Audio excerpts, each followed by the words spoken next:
Hello student, welcome to my channel education with focus. और मैं हूं आपका मेंटोर सत्येंद्र भंडारी। जैसा कि आप जानते हैं कि हम क्लास 10th की पृष्ठीय क्षेत्रफल और आयतन की सीरीज कर रहे हैं। हम गणित के अध्याय नंबर 12 तक पहुंच चुके हैं और अभी तक हमने सारे अध्याय के सभी क्वेश्चन करने की कोशिश की है। होप्स आप लोगों ने सभी सवाल किए होंगे और उससे आपको फायदा होगा। आज हम जो स्टार्ट कर रहे हैं, क्योंकि इसकी पहली जो सीरीज थी, जो हमने इसका पहला वाला भाग किया था, उसमें हमने पृष्ठीय क्षेत्रफल और आयतन से संबंधित सारे सूत्रों के बारे में बताया था कि कैसे करके उनको ज्ञात करेंगे, जो क्लास 6 से लेकर के क्लास 10th के बच्चों के लिए बहुत ज़्यादा इंपॉर्टेंट है। तो चलिए समय ना गवाते हुए स्टार्ट करते हैं। 12.1 पहला सवाल है हमारे पास कि दो घनों जिनमें से प्रत्येक का आयतन 64 सेंटीमीटर क्यूब है के संलग्न फलकों को मिलाकर एक ठोस बनाया जाता है। इससे प्राप्त घनाभ का पृष्ठीय क्षेत्रफल ज्ञात कीजिए। अब यहां पे हमने इस घनाभ का पृष्ठीय क्षेत्रफल ज्ञात करना है जो दो घनों से मिलकर के बन रहा है। तो सबसे पहले हम एक की भुजा निकालेंगे और उसके बाद इसको करेंगे। देखिए मैंने इसको यहाँ पे करा हुआ है, जैसा आप पहले से जानते हैं कि मैं डायग्राम बनाते हुए चलता हूँ। हमने क्या किया यहाँ पे कि एक घन ये है और एक घन ये है, इन दोनों को मिला दिया।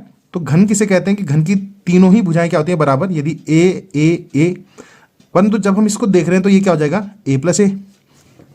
अब इसको स्टार्ट करते हैं। यहां पे देख सकते हैं कि दिया क्या है हमारे पास कि घन का आयतन हमारे पास क्या है, 64 सेंटीमीटर क्यूब है। a क्यूब बराबर क्या हो जाता है, 64।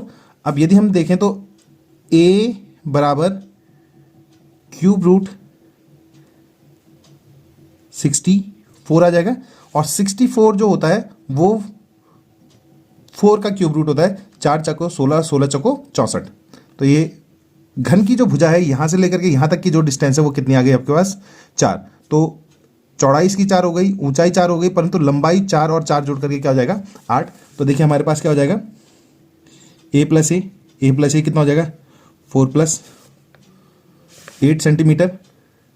यहां पे देखें तो यहां पे हमारे पास कितना हो जाएगा, ये केवल a के बराबर, a मतलब 4 सेंटीमीटर, और ऊंचाई भी हमारे किसके बराबर है, a के बराबर, तो ये भी 4 सेंटीमीटर।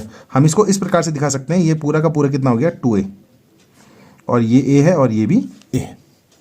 अब घनाभ का पृष्ठीय क्षेत्रफल का जो सूत्र होता है 2l × b, b × h, h × l। तो वैल्यू यहाँ पे पुट कर दें, 2 × l की जगह में 8 लिखना है, 8 × 4, b × h 4 × 4, और h × l तो 4 × 8। और सिंप्लीफाई करें तो 2 × 8 चको 32, 4 चको 16, और 8 चको 32। अब इन सबको यदि हम ऐड कर दें तो 32 और 32 कितना होता है, 64, और 64 और 16 को यदि हम जोड़ते हैं तो 64 और 6 हो गया 70, और 70 और 10 80। तो 2 गुणा गया 80। आपको जोड़ना आना चाहिए। ध्यान रहे कि जब तक हमको जोड़ना नहीं आएगा तब तक हम इन चीज़ों को नहीं कर सकते। मैथ्स के लिए आपको जोड़ना, घटाना और गुणा भाग, ये 4 चीज़ें आपको अच्छे से आनी चाहिए। तो ये हमारे पास क्या हो गया, 80 × 2, 8 दूनी 16, ये हो गया 160 सेंटीमीटर क्यूब। अर्थात इससे बनने वाले जो घनाभ का स्क्वायर आ जाएगा, क्योंकि क्षेत्रफल निकालना है, जो क्षेत्रफल होगा वो क्या हो जाएगा, 160 सेंटीमीटर स्क्वायर होगा। क्लियर हो गया होगा आपका। देखिए नेक्स्ट क्वेश्चन है, कोई बर्तन एक खोखले अर्धगोले के आकार का है जिसके ऊपर एक खोखला बेलन अध्यारोपित है। अर्धगोले के व्यास 14 सेंटीमीटर है और इस बर्तन की कुल ऊंचाई 13 सेंटीमीटर है। इस बर्तन का आंतरिक पृष्ठीय क्षेत्रफल ज्ञात कीजिए। अब ध्यान रहे वो खोखला है, खोखले का मतलब इस प्रकार से यदि हम देखें तो इसके अंदर ये आंतरिक हुआ और उसके ऊपर से रखा हुआ है। देखिए मैंने इसका डायग्राम बनाया हुआ है यहाँ पे, आप इसको देख करके अंदाजा लगा सकते हैं। एक अर्धगोला ये है जिसका कुल व्यास 14 सेंटीमीटर और कुल ऊंचाई इसकी कितनी है, 13 सेंटीमीटर। अब देखिए यदि इसका व्यास 14 है तो यहाँ से लेकर के यहाँ तक की डिस्टेंस क्या हो जाएगी, 14 का आधा 7 सेंटीमीटर, और ये ऊंचाई, क्योंकि ये 7 है तो ये भी 7 होगा, और 13 में से यदि हम 7 को घटा दें तो 6 सेंटीमीटर। और हमें क्या निकालना है इसके अंदर, तो अंदर का मतलब क्या हुआ, केवल हम इसके वक्र की पृष्ठ को ही क्या कर रहे हैं, देख रहे हैं। तो हमारे पास जो दिया हुआ है उससे लिखा हुआ है, आप इसी प्रकार से पेपरों में करें जिससे आप लोगों की समझ में आए कि हम कर क्या रहे हैं। तो यहाँ पे ध्यान दीजिए कि अर्धगोले और बेलन का व्यास, क्योंकि अर्धगोले का जो व्यास है वही बेलन का भी होगा, तो अर्धगोले और बेलन का व्यास क्या है, 14, तो त्रिज्या क्या हो जाएगी, 14 का आधा 7 सेंटीमीटर हो जाएगी। बर्तन की कुल ऊंचाई 13 सेंटीमीटर है, तो बेलन की ऊंचाई क्या हो जाएगा 13 माइनस 7, 6 सेंटीमीटर। बर्तन का आंतरिक पृष्ठीय क्षेत्रफल, आंतरिक पृष्ठीय क्षेत्रफल में कौन सा आ जाएगा, एक तो इस बेलन का वक्र पृष्ठ आ जाएगा और इस एक अर्धगोले का वक्र पृष्ठ। आप समझ रहे होंगे क्योंकि ये खोखला है अंदर से, तो हमारे पास इसका तो होता है 2 pi R H plus 2 pi R square.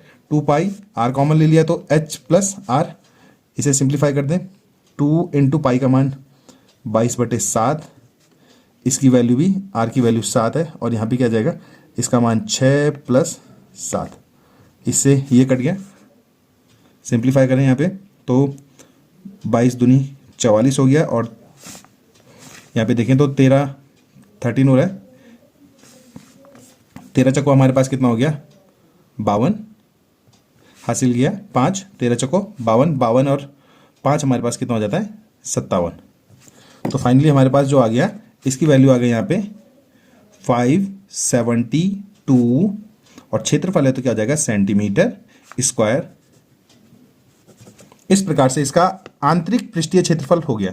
अब ध्यान रहे कि आंतरिक पृष्ठीय क्षेत्रफल मतलब उसका वो खोखला हिस्सा है जिसकी बात की जा रही है। कोई भी बर्तन है हमारे पास तो उसके अंदर कितना खोखला हिस्सा है उसके बारे में, और उसके अंदर जो खोखला हिस्सा होगा वो उसके ऊपर और नीचे से खुला हुआ होगा। क्लियर हो रहा होगा। देखिए तीसरा क्वेश्चन है कि एक खिलौना त्रिज्या 3.5 सेंटीमीटर वाले एक शंकु के आकार का है जो उसी त्रिज्या वाले एक अर्धगोले पर अध्यारोपित है। इस खिलौने की संपूर्ण ऊंचाई 15.5 सेंटीमीटर है। इस खिलौने का संपूर्ण पृष्ठीय क्षेत्रफल ज्ञात करें। देखिए इस और इस सवाल में अंतर यह है क्योंकि ये खोखला था और इसमें ये खोखला नहीं है। एक खिलौना है जो अर्धगोले के ऊपर से एक शंकु को अध्यारोपित कर रहा है जिनकी त्रिज्या जो हमारे पास है 3.5 दे रखी है और कुल ऊंचाई इसकी क्या है 15.5 है। तो देखिए हमारे पास आप देख सकते हैं एक इस प्रकार से हमने अर्धगोला लिया है जिसके ऊपर से एक शंकु ये है। देखिए पूरा पैक है, यहाँ से यहाँ तक की ऊंचाई जो है वो 15.5 है। इसकी त्रिज्या क्या है 3.5 दे रखी है और यहाँ से यहाँ तक क्योंकि ये 3.5 है तो ये भी 3.5 होगा और 15.5 में से 3.5 को घटाएंगे तो कितना हो जाएगा, ये 12 आ जाएगा। तो हमें यहाँ पे इसकी त्रियक ऊंचाई चाहिए क्योंकि हम जब पृष्ठीय क्षेत्रफल की बात कर रहे हैं शंकु के तो उसमें हमें क्या करते हैं त्रियक ऊंचाई की आवश्यकता होती है। तो देखिए स्टार्ट करते हैं। अर्धगोले और शंकु की त्रिज्या जो है वो r बराबर क्या है 3.5 और 3.5 को हम क्या लिख सकते हैं 7/2। ये अपनी सहूलियत के लिए क्योंकि 3.5 को जरा हल करने में या उसका वर्ग करने में कठिनाई हो सकती है तो इसलिए हमने इसको 7/2 करा है। खिलौने की संपूर्ण ऊंचाई 15.5 है।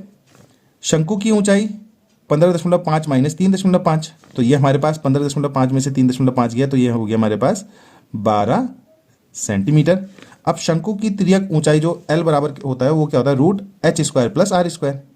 वैल्यू इसमें कर दें तो h², h की जगह में है 12 तो 12 का वर्ग प्लस 7/2 का वर्ग। सिंप्लीफाई करें इसे, 12 का वर्ग हमारे पास होता है 144, 7 का वर्ग 49 और 2 का वर्ग 4। पूरे का एलसीएम जो आ जाएगा वो हमारे पास आ जाएगा यहाँ पे 4 से इसको गुणा किया तो ये हमारे पास क्या हो जाएगा 576 और प्लस 49। 576 और 49 को यदि हम जोड़ते हैं तो ये हमारे पास हो जाता है 625 और 625 बटे कितना हो जाएगा 4। देखिए 625 भी किसी का वर्ग होता है, ये होता है हमारे पास 25 का और 4 कितने का होता है 2 का, तो ये 25/2 सेंटीमीटर इसकी त्रियक ऊंचाई आ जाएगी। क्लियर। देखिए खिलौने का संपूर्ण पृष्ठीय क्षेत्रफल निकालना है तो इसका क्या होगा, इसके बाहर का जो क्षेत्रफल है अर्थात इसका वही वक्र और इसका भी वक्र, दोनों का वक्र ले लिया। यहाँ पे हमारे पास क्या हो गया 2 पाई r² अर्धगोले का और पाई RL इसका हो गया। तो पाई r हमने कॉमन ले लिया तो क्या हो जाएगा 2r यहाँ से आया हमारे पास और प्लस l यहाँ से हो गया। तो वैल्यू यहाँ पे पुट कर दें। यहाँ पे देखिए इसका मान 22/7, r की वैल्यू हमारे पास ले रखी हमने 7/2, ब्रैकेट के अंदर हमारे पास 2 गुणा गया 7/2 और l की वैल्यू अभी निकाली हमने 25/2। इससे ये कैंसिल हो जाएगा। यहाँ पे देखिए ये 11 बार और ये 7 से 7 कट गया तो यहाँ पे कितना हो गया हमारे पास 11 बचा बाहर और यहाँ पे कितना बचा 7। अब इसको यदि हम ऐसे रखें तो तब भी ठीक है और यदि इसको हल कर रहे हैं तो ये हमारे पास हो जाता है 12.5। क्लियर। 12.5 और इसको जब ऐड करते हैं हम तो ये हमारे पास हो जाता है गुणा गया 19.5। अब 11 का पहाड़ा पढ़ लेते हैं। तो 11 पंजे 55 हुआ, हासिल किया 5, 11 नमा 99, 99 और 5 होता है 104, 10 हासिल। और हमारे पास कितना हो गया, 11 एकम 11, 11 और 10 हमारे पास कितना हो गया 21। और एक अंक के बाद दशमलव है तो यहाँ पे भी दशमलव इस प्रकार से आ जाएगा। तो फाइनली जो हमारा आंसर यहाँ पे आ रहा है कि खिलौने का संपूर्ण पृष्ठीय जो क्षेत्रफल है वो आ जाएगा 214.5 सेंटीमीटर स्क्वायर। ये इसका आंसर हो जाएगा। तो होप्स आप लोगों की समझ में आ गया होगा कि हम क्या कर रहे हैं। हम इस सीरीज में इतना ही कर रहे हैं, जो हमारा ये वाला पार्ट है इसमें केवल 3 ही क्वेश्चन कर रहे हैं, क्योंकि बहुत लेंथी वीडियो बन जाता है, जिससे ज़्यादा सवाल करने से क्या होता है कि आप लोगों को बोरियत सी आने लगेगी। इसलिए मैं केवल 3-3 सवाल की सीरीज करते हुए आपके लिए ला रहा हूँ। तो होप्स आप लोगों की समझ में आया होगा कि ये तीनों सवाल हमने कैसे करने। देखिए स्टूडेंट, ये पेपरों में बहुत ही ज़्यादा इंपॉर्टेंट चैप्टर है, इससे आपका 101% बनने की संभावना है। तो इसलिए आप लोग इनको घर में ज़रूर करें, और यदि आपको वीडियो पसंद आ रहा हो तो लाइक करें, शेयर करें और सब्सक्राइब ज़रूर करें। तो मिलते हैं आपको इसी पार्ट के नेक्स्ट वीडियो में। Okay bye.